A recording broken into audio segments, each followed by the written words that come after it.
Question number 88 सब एक से ही नहीं सर 88 में तो लंब की लंबाई पूछे 80 के बारे में पूछे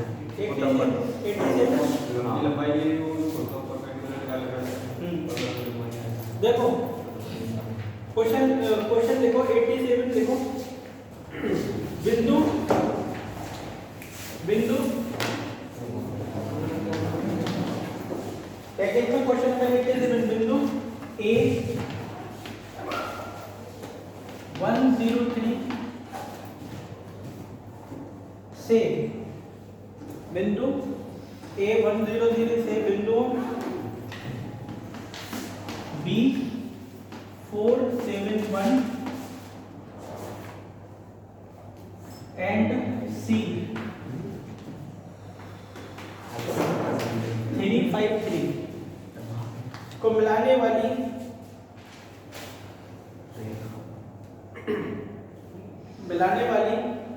रेखा पर डाले गए लंब पात के निर्देशांक होंगे।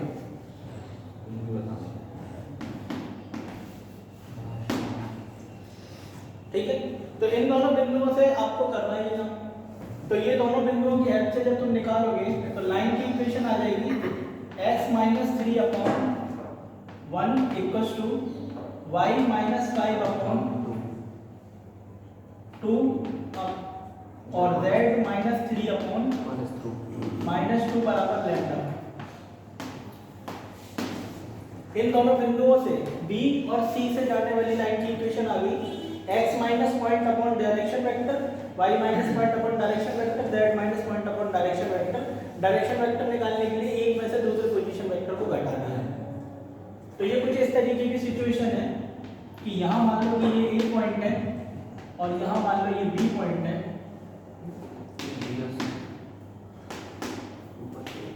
ये A है। ठीक है, अब इससे लंब पात गिराया जाता है। अब लंब पात के निर्देशांक आपको निकालने हैं, तो एक बात सोचने की कोशिश करो, थोड़ा सा दिमाग दौड़ाओ कि हमें लैम्डा हेल्प करेगा मूव करने के लिए, हेल्प करेगा। तो मैं अगर यहाँ आ रहा हूँ M पर किसी भी तरीके से, तो एक बात क्लियर है कि इन दोनों की हेल्प से निकाला गया डायरेक्शन वेक्टर, अरे इधर देख लो, सुन लो, लैम्डा हमें हेल्प करेगा इस लाइन पर मूव करने के लिए। हम क्या करेंगे, ए बिंदु से डाले गए परपेंडिकुलर पॉइंट पर आने के लिए लैम्डा की हेल्प लेंगे और हम M पर आ गए। M में से A के कोऑर्डिनेट्स को घटाएंगे तो AM वेक्टर तैयार हो गया और AM वेक्टर का अपने डायरेक्शन वेक्टर के साथ डॉट प्रोडक्ट 0 आ जाए तो वहां से लैम्डा खींच के आएगा। तो दिमाग दौड़ाओ थोड़ा सा कि लैम्डा जब यहां से निकालोगे तो x = आ गया लैम्डा + 3, y = आया 2 लैम्डा + 5 और z = आया -2 लैम्डा + 3। ये जो पॉइंट आए हैं ना M के, इसमें से A के कोऑर्डिनेट्स को सब्ट्रैक्ट करके डायरेक्शन वेक्टर निकालो।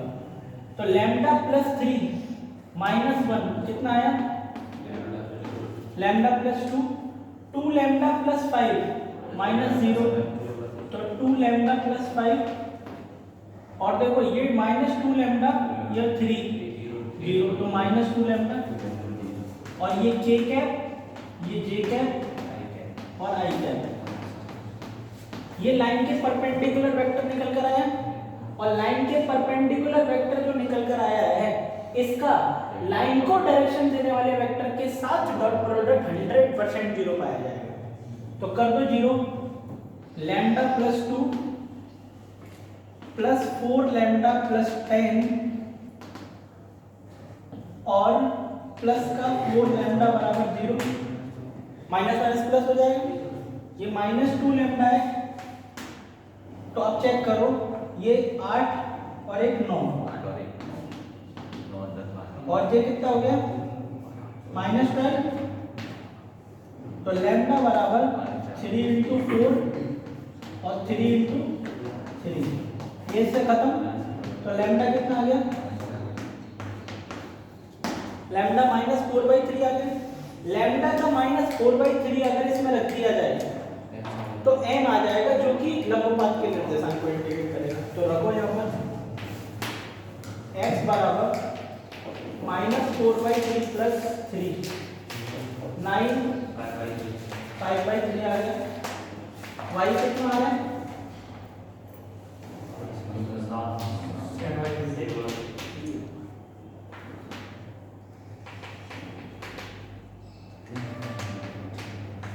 7/3 z कितना आ रहा है?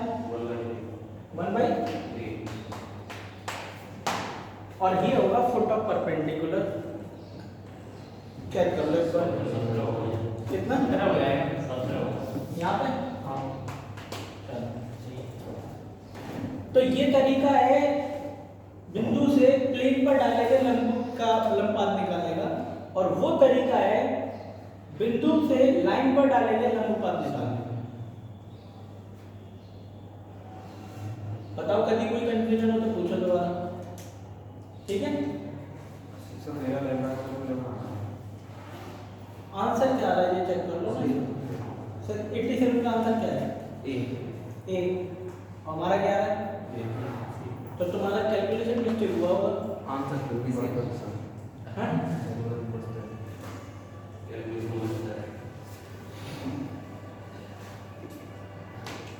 बेटा लड़की की बात नहीं हो रही है, कैलकुलेशन की बात।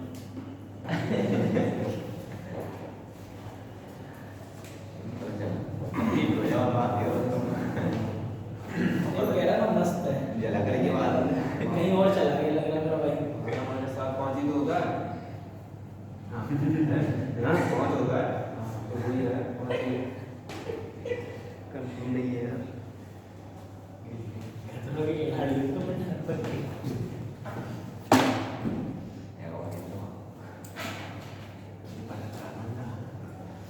लिख लो भाई से पूरा। ये भी करा होई तो हैं होई आपकी क्या? शादी हम्म होगी होगी है अभी नहीं अपने घर के याद नहीं होगा हो जाएगी, टेंशन क्यों ले रहे हो? तुम्हें क्या लग रहा है ऐसे ही रहूंगा मैं? नहीं हो जाएगी।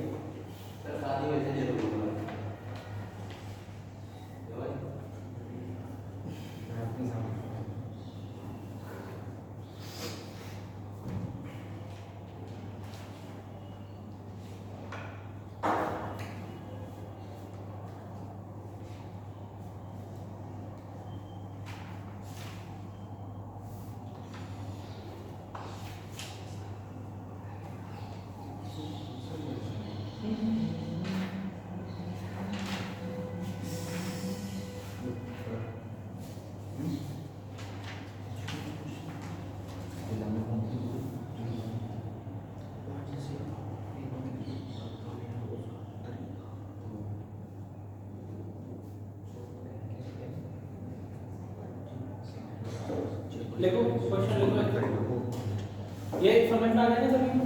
लिख लो एक क्वेश्चन लिखो।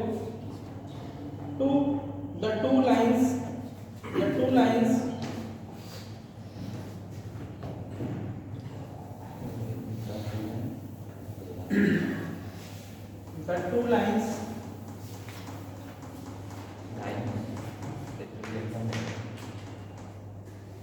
x equals to ay plus b, z equals to c by plus b, c by plus d, x equals to a by plus b, z equals to c by plus d, and x equals to a dash y plus b dash, और z equals to c dash y plus d dash, c dash y plus d dash are perpendicular to each other, are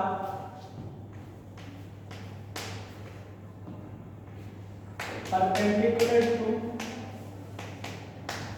each other पहला option जो दे रखा है तुम्हें ए dash C dash बराबर 1। Second option दे रखा है A upon A dash plus C upon C dash equal to 1 sorry -1। Third option दे रखा है A upon A dash plus C upon C dash equal to 1। The last option is A dash C dash बराबर 0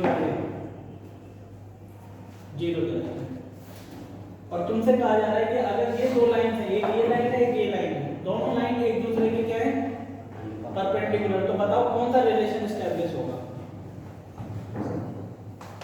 previous year में पूछा गया question है, बताओ दिमाग कैसे हैंडल करें।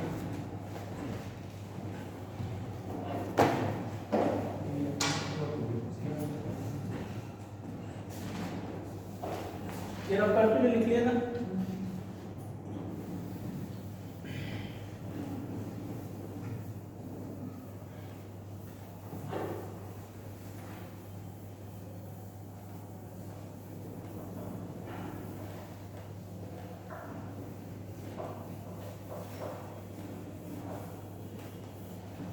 सभी तो एक दूसरे का लंबा होता है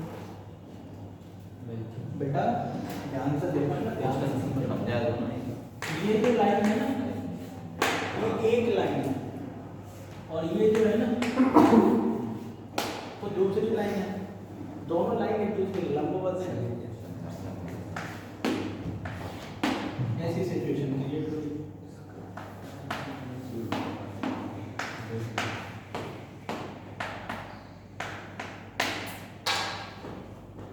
ये कंडीशन लगाइए दिमाग।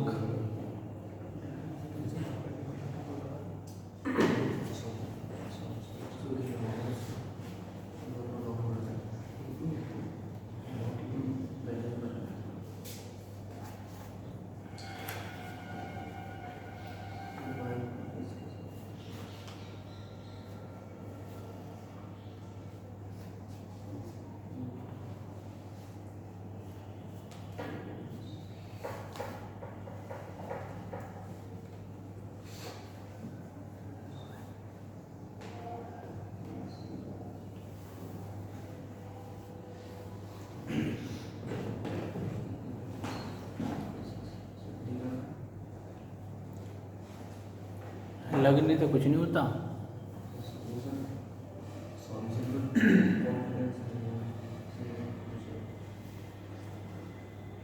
कॉन्फिडेंस है तुम्हें सॉल्यूशन पे?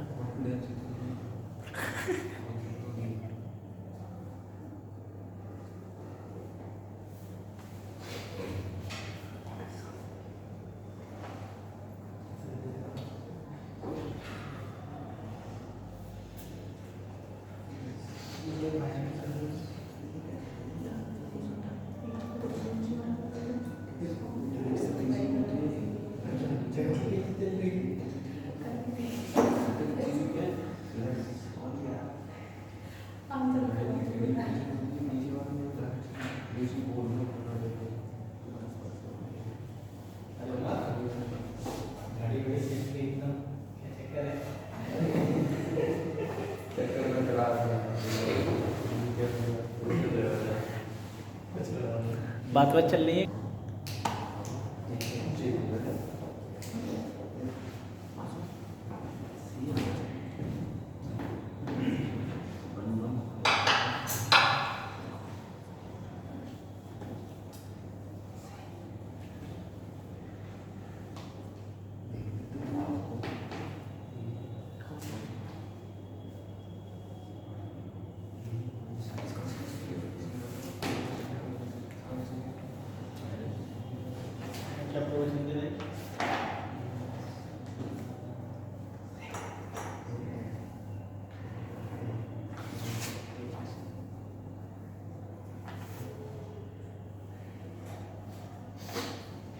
Answer A. हाँ ए ये आ रहा है। बी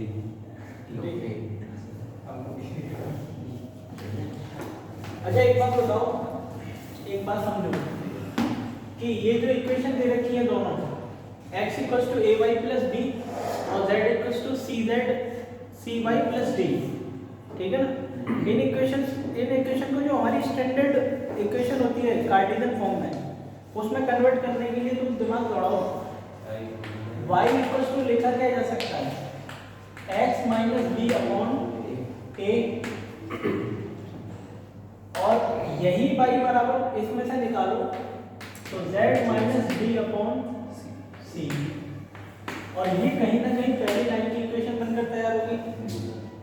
और इस लाइन को तुम फिर दोबारा से इस y को थोड़ा सा देखने की कोशिश करो तो इसको रीअरेंज करके लिखा जा सकता है y minus zero upon zero नहीं बनाओ, y minus zero upon zero लिख सकते हैं। जीरो अपन जीरो पर, अरे नहीं, उस तरीके से मत देखो ना कि डिवाइड हो रहा है,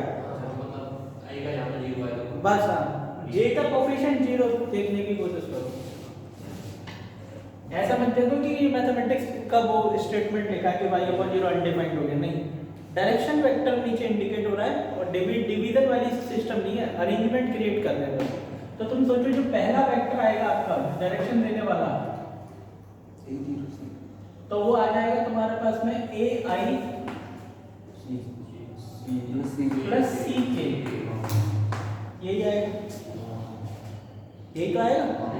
और वो तो जीरो, सेम काम यहाँ पर होगा, क्योंकि इस लाइन को तुम कैसे लिख सकते हो, x minus B dash upon a dash बराबर y, और z minus D dash upon C dash, और इस y को भी लिखा जा सकता है y minus zero upon zero. तो सेम सिस्टम यहाँ पर भी बनकर तैयार हो गया a dash i C dash के, और क्योंकि ये दोनों ही डायरेक्शन देने वाले वेक्टर्स हैं, इनका डॉट प्रोडक्ट जीरो आना चाहिए। तो जीरो जब आएगा तो a dash plus C dash बराबर जीरो, ठीक है। और जो ऑप्शन दे रखे हैं ना उसमें मिसप्रिंटिंग है तुम्हारे पैकेज में, डी ऑप्शन राइट होगा इसका और यहाँ जीरो कर लेंगे, -1 दे रखा है, ठीक है। ऑप्शन में गलत दिया हुआ है, तुम्हारे पैकेज में नहीं, सीबीएसई वाले पैकेज की बोल रहा हूँ, ठीक है ना। समझ में आएगी सिंपल सी बात। अच्छा अब एक बात और तुम्हें यहाँ से सीखने को क्या मिला कि लाइन को ऐसे भी रिप्रेजेंट किया जा सकता है। नॉर्मल केसेस में दिमाग में नहीं आएगी ये चीजें, लेकिन एक बार दिमाग से ध्यान से समझ लो कि ऐसे भी लाइन रिप्रेजेंट हो सकती है जिसे कन्वर्ट किया जा सकता है। हो सकता है वो z के टर्म्स में दे दे ये काम, उसने अभी y इंटरमीडिएट फंसाया है बीच में, वो x भी फंसा सकता है, वो z भी फंसा सकता है, कैसे भी दे सकता है। तो तुम्हें आना चाहिए इसको इसमें कन्वर्ट करना, ठीक है। और पॉइंट और डायरेक्शन वेक्टर निकालना। तुम सोचो अब ये किस पॉइंट से जाता है, का लाइन किस पॉइंट से जा रही है, b 0 d, और ये जा रही है b डैश 0 d डैश, और डायरेक्शन देने वाला वेक्टर इसका ये है, इसको डायरेक्शन देना है, ठीक है। लिखो अगला क्वेश्चन भाई, the distance of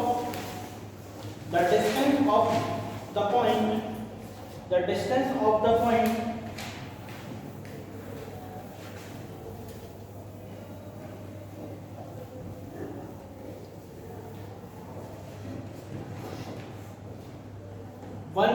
-5 9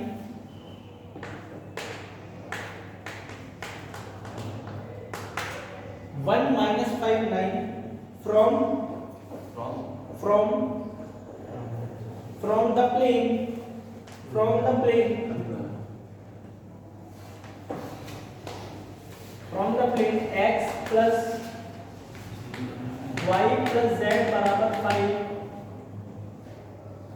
x plus y plus z बराबर 5, measured along the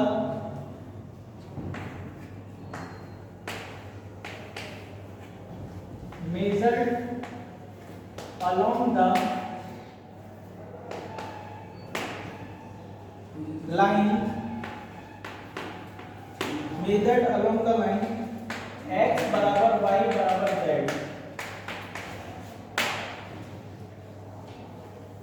ध्यान से सुनो मेरी बात को, क्या कहा गया है, the distance of the point this from the plane this measured along the line this. जैसे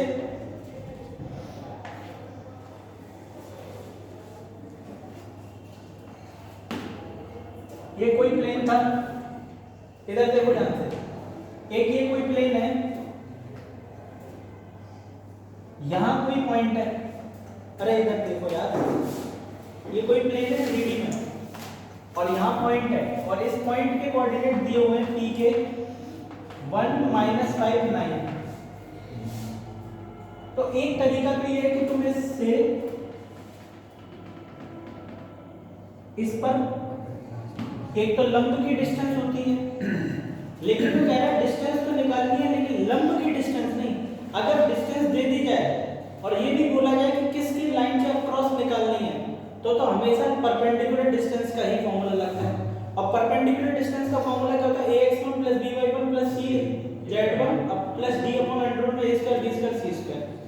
लेकिन उसने ये बोला कि इस पॉइंट से हमें जाना इस प्लेन पर ही है, लेकिन डायरेक्शन इस लाइन की लेते हुए। तो लेट अस सपोज कि तुम्हें इस तरीके से यहां पहुंचना है,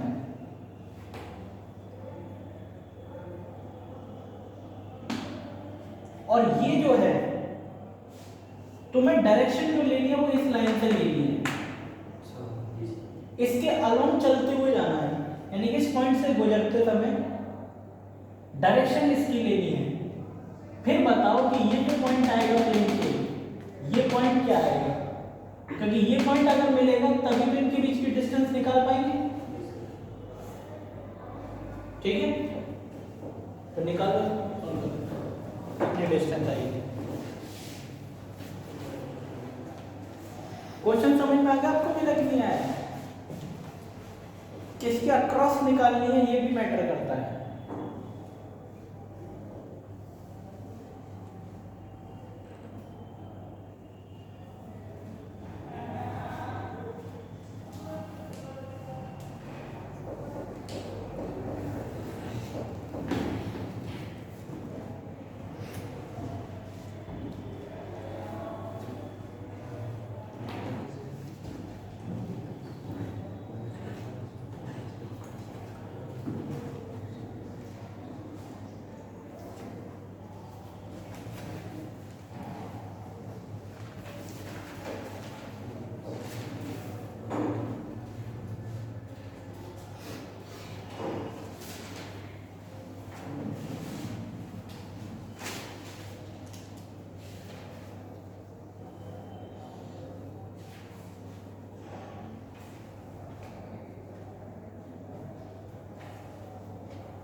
पॉइंट तो प्लेन ही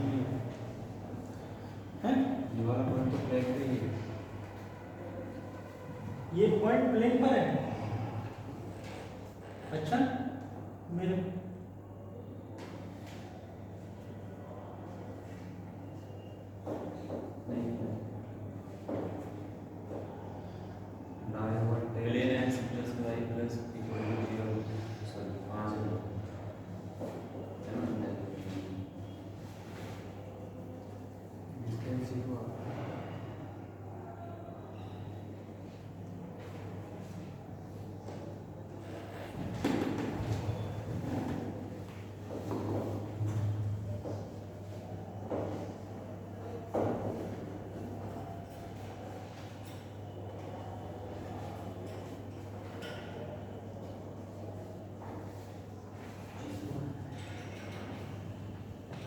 ना बेटा इसे रोकना, ये माइनस में है।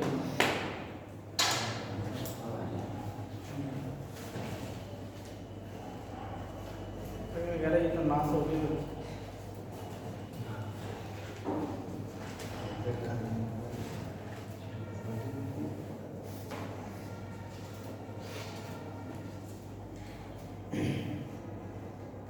जीरो आ जाता है तक।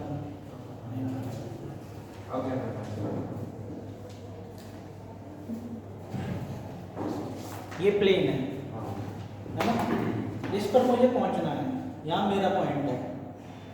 एक तरीके से तो लंब से पहुंच सकता हूँ सीधे, लंब गिरा, लेकिन इस पॉइंट से एक डायरेक्शन लेते हुए चलना है, उस डायरेक्शन को लेते हुए, इस पॉइंट से उस डायरेक्शन को लेते हुए पहुंचूंगा। और वो डायरेक्शन जिसके अलोंग द लाइन दिस चलना है, from this to the plane, वो डिस्टेंस बताना है। अभी समझ में आ गई? आगे तो कर रहे थे।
एक बात बताओ बेटा कि इसको डायरेक्शन देने वाला जो वेक्टर है वो हमें इस लाइन से मिलेगा, i प्लस जे प्लस के, ये वेक्टर है जो इसको डायरेक्शन दे रहा होगा। अब एक बात बताओ, कहीं ना कहीं पॉइंट पता है, डायरेक्शन देने वाला वेक्टर पता है, तो इस लाइन की समीकरण हम निकाल सकते हैं। तो जब निकालोगे आप तो x माइनस 1/1 y प्लस 5/1 और z माइनस 9/1 बराबर लैम्डा। चेक करो, ये इसकी इक्वेशन आ गई। अब लैम्डा के हेड से हम क्या करेंगे, यहां से यहां पहुंच जाएंगे। ये पॉइंट S मान लो थोड़ी देर के लिए, और लैम्डा के हेड से वहां पहुंचो और उस प्लेन में सेटिस्फाई कराओ। तो x की वैल्यू कितनी आ गई तुम्हारे पास में, लैम्डा प्लस 1, y की वैल्यू आ गई लैम्डा माइनस 5 और z की वैल्यू आ गई लैम्डा प्लस 9 और ये वैल्यूज को उठाकर वहां रिप्लेस करो। तो ये s के कोऑर्डिनेट है क्योंकि यहां से तुम जंप लेके यहां पहुंच गए, लाइन की इक्वेशन आई चुकी थी, तो यहां से वहां पहुंच गए और उसको उसमें सेटिस्फाई कराने का मतलब क्या है कि lambda plus 1 minus lambda plus 5 और लैम्डा प्लस 9 बराबर 5। तो ये 5 से ये 5 खत्म, माइनस लैम्डा से ये खत्म, ये 2 लैम्डा, ये लैम्डा इक्वल टू माइनस 10 आ गया। लैम्डा माइनस 10 आया। लैम्डा का माइनस 10 आने का मतलब है कि लैम्डा को अगर इसमें रखा तो ये कोऑर्डिनेट्स आ जाएंगे s के, तो माइनस 10 प्लस 1 माइनस 9, ये माइनस 15 और माइनस 1 चेक करो। अब इसकी इससे डिस्टेंस निकाल दो बस, तो स्क्वायर रूट डिस्टेंस फॉर्मूला, ये 10 हो जाएगा 100, ये भी 100 और ये भी 10 बाहर 10 100 के लिए डिस्टेंस है खत्म। तुम्हें समझ में आई मेरी बात क्या है? अलोंग द लाइन का क्या सिस्टम है? इस पॉइंट से इसकी डायरेक्शन लेते हुए लाइन की समीकरण बनाई, लैम्डा की हेल्प से बिंदु पर जंप किए, जंप करके इसमें सेटिस्फाई करके लैम्डा निकाला, फिर पॉइंट निकाला, फिर पॉइंट से इसकी डिस्टेंस निकाली। ठीक है, वो बताओ कोई भी हल्का सा भी कोई कंफ्यूजन हो तो पूछो, घुमा फिरा कर क्वेश्चन एक आध बार पूछेंगे अलोंग द लाइन ऐसे करके चीखते रहते हैं।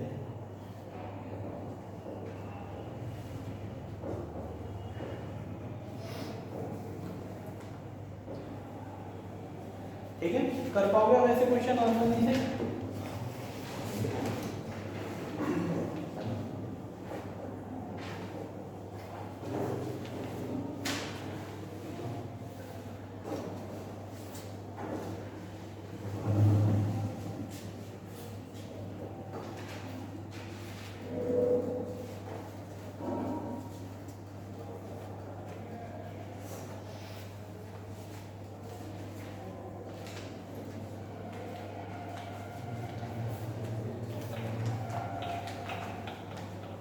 ठीक है, देखो अगला question.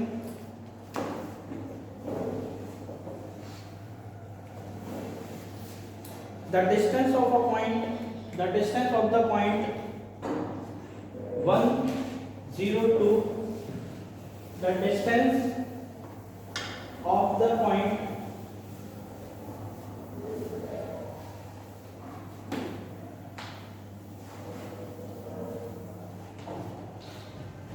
1, 0, 2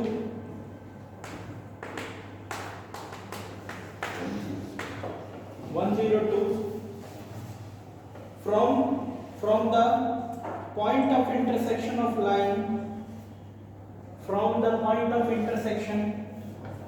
of line x minus 2 upon 3 y plus 1 upon 4 और z minus 2 upon 12 equals to lambda and plane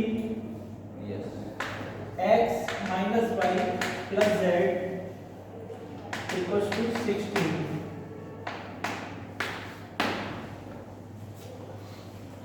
ध्यान से सुनो मेरी बात, प्लेन और लाइन का इंटरसेक्शन पॉइंट निकालना है और उस इंटरसेक्शन पॉइंट की इस पॉइंट से डिस्टेंस निकालनी है। तो मतलब प्लेन आपको पता है इस तरीके से होता है,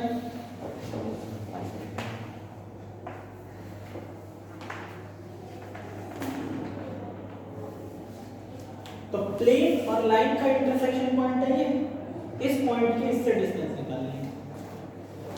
और ध्यान से सुन लेना मेरी बात को कि डायग्राम बनाए बगैर तुमने कुछ भी किया तो तुम अपराध कर रहे हो, इसकी सजा होती है, भले पकड़े ना जाओ।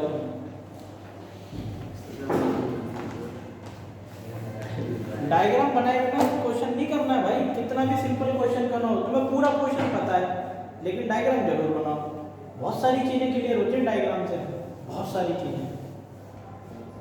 क्वेश्चन की पूरी अप्रोच तैयार होती है डायग्राम से, गलती होने के चांसेस बिल्कुल कम हो जाते हैं। 100% डायग्राम बनाना चाहे कुछ भी हो।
अगले वीक से आपका सीक्वेंशियल सीरीज शुरू हो जाएगा, ठीक है ना, नेक्स्ट वीक से।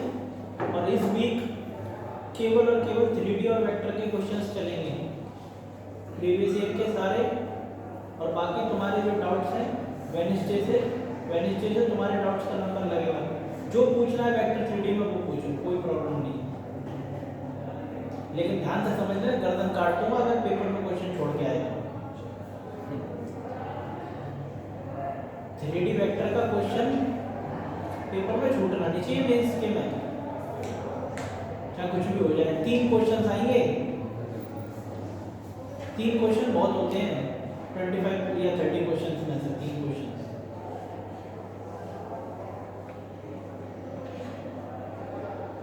और आने ही आने हैं, और लिमिट से ज़्यादा टफ क्वेश्चन बना नहीं सकता। लिमिट से ज़्यादा टफ का मतलब ये है कि कितना घुमाएगा, इंटरसेक्शन पॉइंट, परपेंडिकुलर, कहाँ लेके जाएगा क्वेश्चन। एक बाउंड्रीज है ना। जब चैप्टर में आर्टिकल्स ही लिमिटेड है, उंगलियों पे गिने जा सकते हैं कि प्लेन के बीच में इंटरसेक्शन पॉइंट, लाइन के बीच में इंटरसेक्शन पॉइंट, एंगल कितना आएगा, परपेंडिकुलर, टोटल परपेंडिकुलर, इमेज बताओ, 4-5 चीज। तो क्वेश्चन छूटना नहीं चाहिए, क्योंकि लिमिट से ज़्यादा टफ बन ही नहीं सकता। अब जब मैं क्वाड्रेटिक पढ़ाऊंगा तो मैं तो वहाँ कोई लिमिट ही नहीं है। कम से कम 15 दिन तो उसकी थ्योरी चलेगी क्वाड्रेटिक में। और जिसमें कम से कम 7-8 डिफरेंट आर्टिकल्स हैं। लोकेशन और रूट अलग चीज़ है, कॉमन रूट्स अलग चीज़ है, इनइक्वालिटीज में अलग सिस्टम चलता है, मैक्सिमम मिनिमम उसमें फंस जाए, सिंपल क्वाड्रेटिक सॉल्व करने को बोल देते हैं। वहाँ कोई लिमिट नहीं है क्वेश्चन को घुमाने की, यहाँ लिमिटेड है क्वेश्चन। सही। एक बात समझो कि जैसे मान लो कि इस लाइन, ये इसकी बात करें तो इस लाइन पर पॉइंट पाया जा रहा है।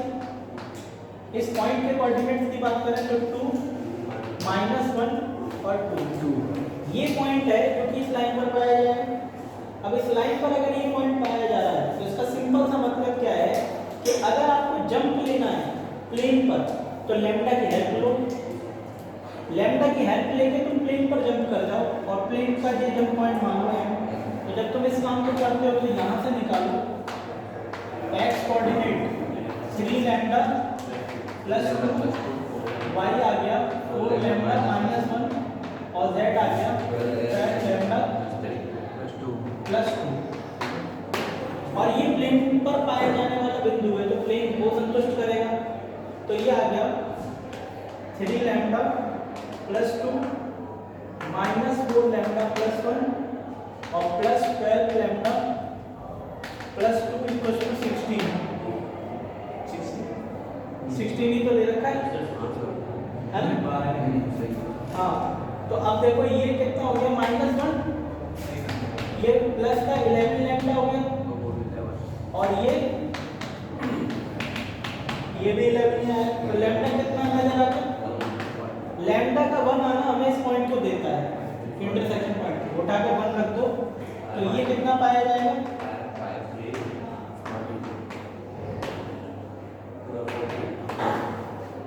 और ये पॉइंट मिल चुका है हमें यहाँ मूवमेंट करने के बाद। अब इस पॉइंट का इससे डिस्टेंस निकालना है, स्क्वायर रूट 5 - 1 16 हो गया ये, प्लस 9 प्लस 142 169 आएगा 13 आ गया। ठीक है, लिख लो, इधर बताओ, बात समझ में आ गई? इंटरसेक्शन पॉइंट निकालना आना चाहिए, बस हो जाएगा। अगला लिखो question.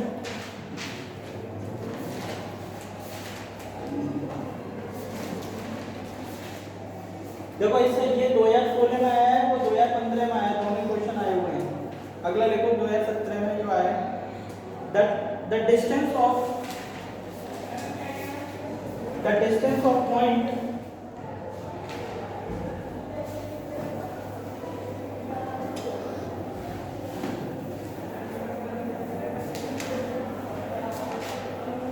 the distance of point 1 3 -7 1 3 -7 from the plane passing through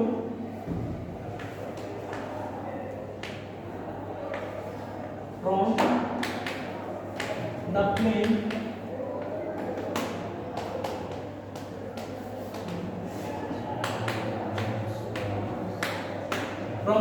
passing through 1 - 1 1 1 - 1 1 having normal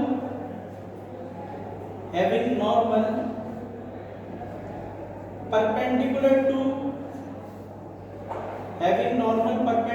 to both the lines, having normal perpendicular to both the lines. The first one line that has been given is x - 1/1, y + 2 upon -2, और z - 4/3. Second, x - 2/2, y + 1/-1, z + 7/-1. ये दूसरी line, ध्यान से सुनो क्या कह रहा है। इस point from the distance of the point this from the plane passing through the point this and having normal perpendicular to these lines, यानी कि इस पॉइंट की इस प्लेन से डिस्टेंस निकालनी है जो प्लेन इस बिंदु से पास करता है, और प्लेन के लंबवत जो वेक्टर है वो इन दोनों लाइनों के भी लंबवत पाया जाता है।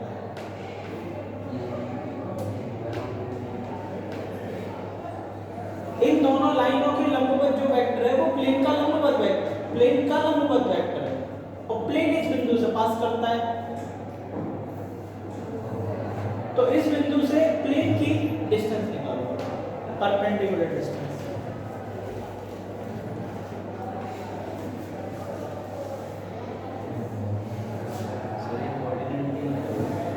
का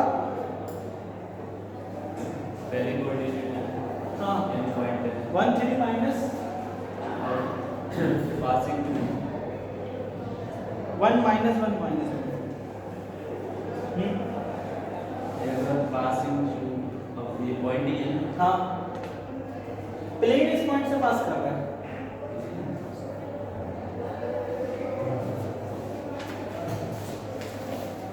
प्लेन इस पॉइंट से पास कर रहा है, प्लेन के परपेंडिकुलर वेक्टर इन दोनों के परपेंडिकुलर, और उस पॉइंट से उधर वाले पॉइंट से प्लेन पर डिस्टेंस निकालना है। और डिस्टेंस दे नहीं रखी तो परपेंडिकुलर डिस्टेंस की बात हो रही है।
जब दे नहीं रखी तो परपेंडिकुलर डिस्टेंस निकालेंगे।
हो गया?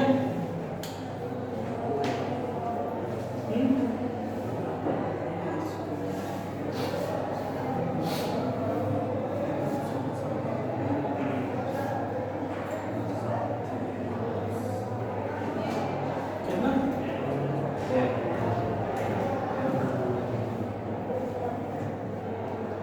ऑप्शन दे रखे हैं।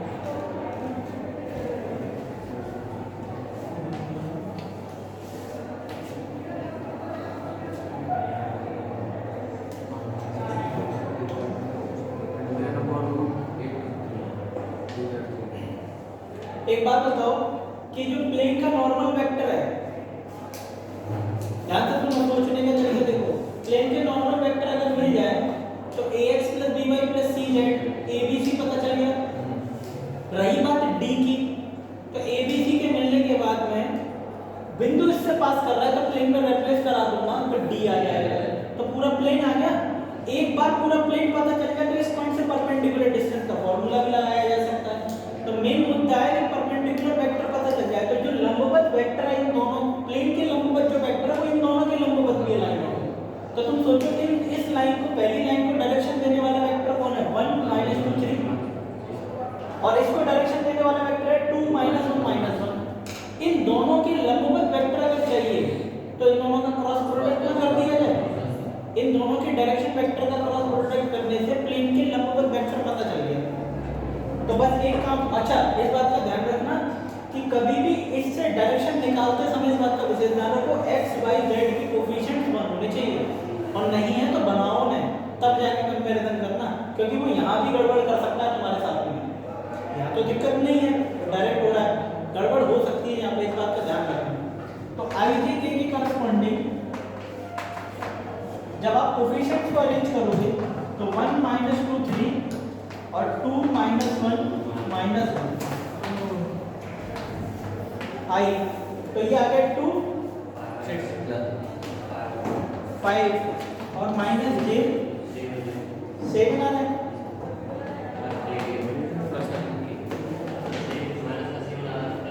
अंदर पढ़ना। ठीक है, तरीके हो गया।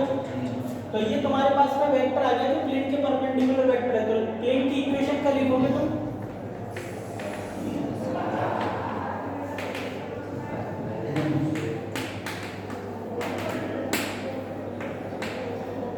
ये प्लेन की स्टैंडर्ड इक्वेशन होगी। अब रही बात डी की, तो ये पॉइंट को सेटिस्फाई कराऊंगा।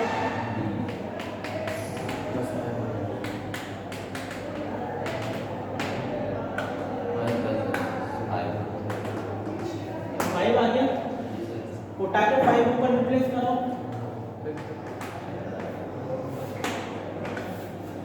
प्लेन की इक्वेशन आ गई और उस पॉइंट से इस पर लग गिरा दो।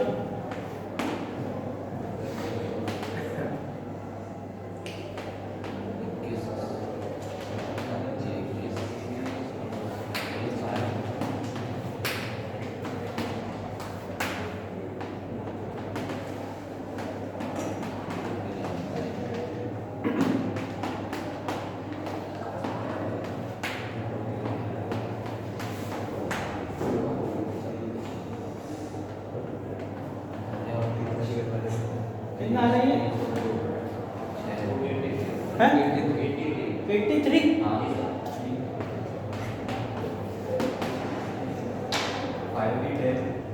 कितना है? डीबी तो जोड़ेंगे, आया डी, अच्छा ठीक है, 10/83 अंडर में आ रहा है। ठीक है, ये बी ऑप्शन मैच कर लेना। प्रोसेस समझ में आ गया ना? तो ये फाइनली तुम्हारी जो प्रीवियस ईयर की मेंस की एक्सरसाइज है वो पूरी कवर अप हो गई। ठीक है, कल कौन सा दिन है? ट्यूसडे। आज ट्यूसडे, कल वेडनेसडे। कल और मैं अपने क्वेश्चंस कराऊंगा जो मेरे रहेंगे, फिर उसके बाद में आप लोगों को थर्सडे, फ्राइडे, सैटरडे 3 दिन आपके क्वेश्चंस को दिया जाएगा टाइम। सीक्वेंस मंडे से। हाँ, सीक्वेंस सीरीज पहले स्टार्ट नहीं करूँगा, मंडे से ही कराऊंगा। अभी यही चलेगा, 3D वेक्टर के क्वेश्चंस पूछो जो पूछना है, और ध्यान से समझ लेना, क्वेश्चन पूछते समय मैं भी कुछ पूछूं अगर थ्योरी से रिलेटेड, तो मुंह नहीं फटना चाहिए कि सर हमें ये चेंज होना चाहिए, याद हो तो मैं थ्योरी ढंग से, तभी खेल खेल पाएंगे बच्चे। और सीक्वेंस सीरीज शुरू होकर फिर एल्जेब्रा में आप लोग एंट्री लेंगे।